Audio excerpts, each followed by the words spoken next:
बिस्मिल्लाहिर्रहमानिर्रहीम अस्सलामु अलैकुम। Lecture number 2। और इसमें है हमारे पास लिंक किसे कहते हैं। दो नोड्स, दो डिवाइसेस आपस में जो कनेक्ट होती हैं उसे लिंक कह देंगे। करीब करीब वाली एडजेसेंट नोड, इसको लिंक कहते हैं। Wire, cable and anything that physically connected two nodes, तो इसे भी कहते हैं एक लिंक बिल्ड हो गया है। End to end route within a network path कहलाता है। पाथ के अंदर एक से ज़्यादा नोड भी आ सकते हैं। फॉर एग्जांपल यहाँ पे हमारे पास कंप्यूटर लगा है, दरमियान में राउटर आ गया, फिर इससे आगे ये वाला राउटर आ गया, और इसी तरह यहाँ पे दूसरा सिस्टम लगा हुआ है। और इस राउटर से एक राउटर यहाँ पे भी आ सकता है, और यहाँ से फिर इसके पास जा सकता है। तो इस तरह राउटर्स का, स्विचेस का पूरा कह लें कि ना वो नेटवर्क बना होता है, जाल बिछा होता है। तो पाथ कहलाएगा यहाँ से किसी भी एक डायरेक्शन से उसकी आपस में कनेक्टिविटी। जैसे हम कॉल करते हैं तो वो पूरी लाइन क्लियर होती है तो उसको पाथ कह देंगे। सर्किट, तो इसका डाटे का ट्रैवल हो जाना, इसका बन जाना सर्किट कहलाता है। पैकेटाइजिंग। अब डाटा ज़रूरी नहीं है कि इस तरह सर्किट पे ही बने। बाज़ का डाटा जो है वो विदाउट सर्किट जाता है। जैसे फॉर एग्जांपल हम मैसेज करते हैं तो वो पैकेट बन के ट्रैवल होना शुरू हो जाता है। नेटवर्क बने ना बने थोड़ी देर बाद डिलीवर होना शुरू हो जाएगा। कॉल पूरा पाथ बनता है, लिंक बनता है, फिर कॉल होती है, जबकि मैसेज जो है वो पैकेट की फॉर्मेट में ट्रैवल होना शुरू हो जाता है। डिटेल आगे अवेलेबल है इसकी। वैसे routing, message path from sending to receiver node, जी अभी हमने जो डिस्कस किया है ये सारा राउटिंग कहलाएगा, पूरा पाथ जो होगा उसका। अब एग्जांपल ले लेते हैं। हमारे पास नेटवर्क किसे कहेंगे। A network is a set of devices, जिसे नोड्स या डिवाइसेस या कंप्यूटर्स या मोबाइल्स, ये सारे नोड्स डिवाइसेस कहलाती हैं। और इनका सेट जो किसी लिंक के साथ कनेक्टेड होंगे वो नेटवर्क कहलाएगा। चाहे दो मोबाइल फ़ोन को आपस में कनेक्ट कर लें या दो सिस्टम्स को आपस में केबल के साथ, without cable, but connectivity required है, लिंक रिक्वायर्ड है। और लिंक क्या होगा, दरमियान में कोई तार है, दरमियान में किसी भी किस्म का वायरलेस कनेक्शन हो गया है तो ये लिंक कहलाएगा। तो आगे एग्जांपल है इसकी जी। Networks, why we need them. ईजी इसमें डिस्कशन होगी कि क्यों रीजंस थी नेटवर्क कनेक्ट करने के लिए। द डिवाइसेस आर वेरी, बहुत दूर दूर भी डिवाइसेस थी। जैसे लाहौर इस्लामाबाद की एग्जांपल ली तो इनको आपस में डाटा शेयर के लिए ज़रूरी था। Large set of devices would be impractical number of connections, तो एक से ज़्यादा कनेक्शंस यहाँ ऐसा पॉसिबल ही नहीं था, तो एक नेटवर्क की ज़रूरत पड़ गई थी। सोल्यूशन द प्रॉब्लम नेटवर्क, इसका सोल्यूशन था मेन क्लासिफिकेशन ऑफ नेटवर्क की। ये दो हैं, लैन्स और वैन्स। इसके दरमियान में एक मैन भी आएगी, मेट्रोपॉलिटन एरिया नेटवर्क, आगे डिटेल आ जाएगी उसकी। डिस्ट्रीब्यूटेड प्रोसेसिंग, एक रीज़न इसकी ये भी है नेटवर्क की कि प्रोसेसिंग डिस्ट्रीब्यूटेड हो जाती थी।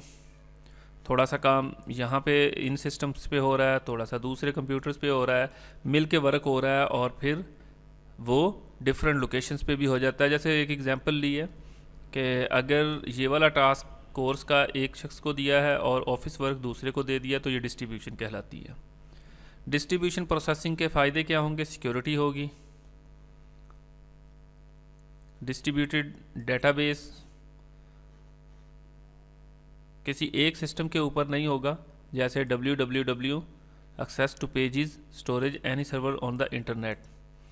तो कोई शख्स भी जिसके पास इंटरनेट होगा कनेक्ट करेगा अपने सिस्टम को, वहाँ से डाटा एक्सेस कर सकता है, तो डिस्ट्रीब्यूटेड डेटाबेस आ जाएगी।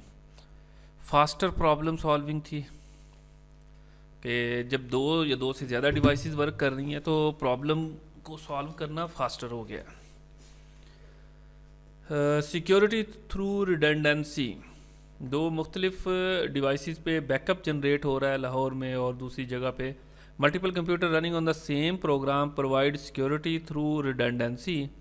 If one computer hardware break down then other cover up.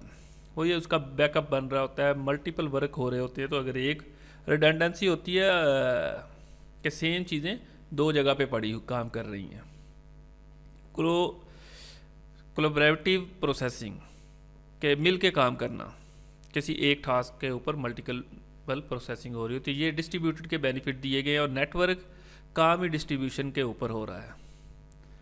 Network criteria, data communication network criteria 3 चीज़ों के ऊपर है, परफॉर्मेंस, रिलायबिलिटी और सिक्योरिटी। परफॉर्मेंस किसे कहेंगे? वर्किंग, यानी कि परफॉर्मेंस काम की क्वालिटी। अब परफॉर्मेंस बहुत सारी चीज़ों पे डिपेंड कर रही होती है, ट्रांसिट एंड रिस्पांस टाइम वगैरह, और इसके बहुत सारे फैक्टर हैं। नंबर ऑफ़ यूज़र कितने हैं उस चीज़ को एक्सेस करने के लिए, दरमियान में मीडिया क्या यूज़ हो रहा है, हार्डवेयर कौन सा है, अब इनकी डिटेल आ गई। नंबर ऑफ़ यूज़र, ज़्यादा नंबर ऑफ़ यूज़र होंगे तो नेटवर्क को स्लो कर देंगे। डिज़ाइन नेटवर्क का अगर सही नहीं होगा तब भी नेटवर्क स्लो होगा। पीक लोड पीरियड, बाज़ किसी टाइम में ज़्यादा लोड होता है, ज़्यादा लोग कनेक्ट हो रहे होते हैं, तो ये भी नेटवर्क की परफॉर्मेंस को डिस्टर्ब करता है। टाइप ऑफ ट्रांसमिशन मीडिया, अगर दरमियान में मीडिया ट्रांसमिशन का जो ईजी है, ट्रांसमिशन मीडिया डाटा की परफॉर्मेंस, नेटवर्क की परफॉर्मेंस ट्रांसमिशन मीडिया पे भी डिपेंड करती है। अगर ऑप्टिकल फाइबर यूज़ है तो स्पीड ज़्यादा होगी, केबल्स अच्छी हैं तो भी स्पीड ज़्यादा होगी, तो ये उसकी स्पीड बताई गई। हार्डवेयर सॉफ्टवेयर अच्छे होंगे तो सिस्टम सही काम करेगा। हार्डवेयर क्या होगा कि effective speed and capacity of transmission, fast computer with large storage capacity, software network criteria. Software में कौन कौन से सॉफ्टवेयर, अगर बेटर सॉफ्टवेयर वर्क कर रहे होंगे तो डेफिनेटली नेटवर्क की परफॉर्मेंस भी बेहतर होगी। Software process data at sender, receiver and, दरमियान में इंटरमीडिएट नोड्स के दरमियान में, मतलब सेंडर कंप्यूटर के ऊपर भी डाटा प्रोसेस हो रहा होता है, रिसीवर के ऊपर भी हो रहा होता है। और अगर सॉफ्टवेयर ही स्लो होंगे तो नेटवर्क की स्पीड आपको स्लो लगेगी। फॉर एग्जांपल अगर सिस्टम में हमारे प्रॉब्लम है तो हम ब्राउजिंग नहीं हो रही होगी तो हम कहेंगे कि इंटरनेट स्लो आ रहा है, तो ये परफॉर्मेंस पे असरअंदाज होने वाली चीज़ें हैं। All communication steps need software, moving message from एक नोड से दूसरे नोड पर, ट्रांसफरिंग, ये वाली सारी चीज़ें यानी कि अफेक्ट करती हैं उसके ऊपर।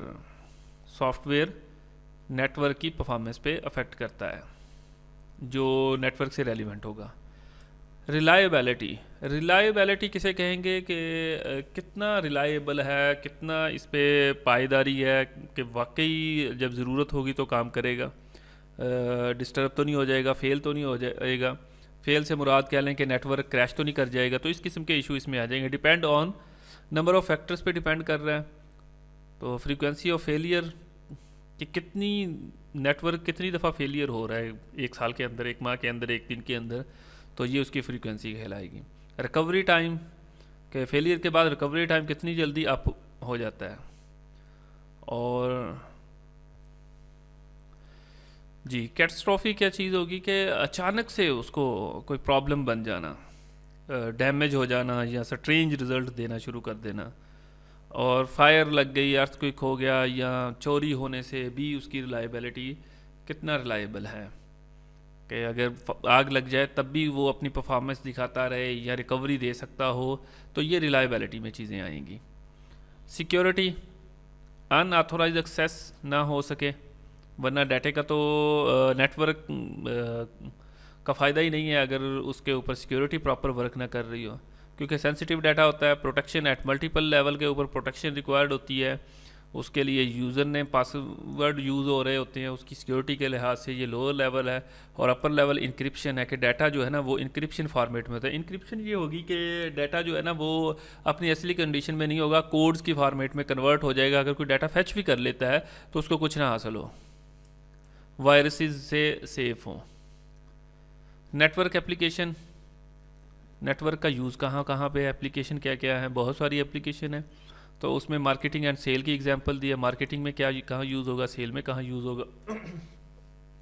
मार्केटिंग के लिहाज से अगर डाटा कलेक्ट करना है, एनालाइज करना है कि कस्टमर कहाँ पे है, कहाँ से कह लेंगे हम उसको, कहाँ कहाँ हमारी प्रोडक्ट चल सकती है, तो उसके लिहाज से नेटवर्क की ज़रूरत पड़ेगी।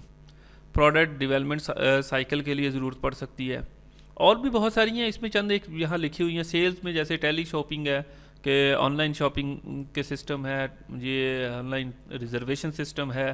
तो ये सेल्स में अब तो कह लें कि बहुत सारा यूज़ हो रहा है इसका। तो नेक्स्ट है हमारे पास फाइनेंशियल सर्विसेज के नेटवर्क जो है वो यहाँ पे भी यूज़ होता है। फाइनेंशियल सर्विसेज जैसे बैंकिंग में यूज़ हो रहा है, फॉरेन एक्सचेंज में यूज़ हो रहा है, रेट्स वगैरह चेक करने में यूज़ हो रहा है, मैन्युफैक्चरिंग में बहुत सारा यूज़ होता है। CAD computer aided design, CNC मशीनें वर्क कर रही होती हैं उसके ऊपर, कंप्यूटर असिस्टेंट मैन्युफैक्चरिंग शामिल होती है, नेटवर्क एप्लीकेशंस बहुत सारी डायरेक्ट शामिल हो रही होती हैं। इलेक्ट्रॉनिक मैसेजिंग, ईमेल का बहुत ज़्यादा यूज़ हो रहा है, इसके लिए विदाउट नेटवर्क ये पॉसिबल नहीं है। टेली कॉन्फ्रेंसिंग, वीडियो लिंकिंग वगैरह के लिए यहाँ पे नेटवर्क जो है ना बहुत ज़्यादा यूज़ हो रहा है। केबल टेलीविजन्स में भी नेटवर्क यूज़ होता है।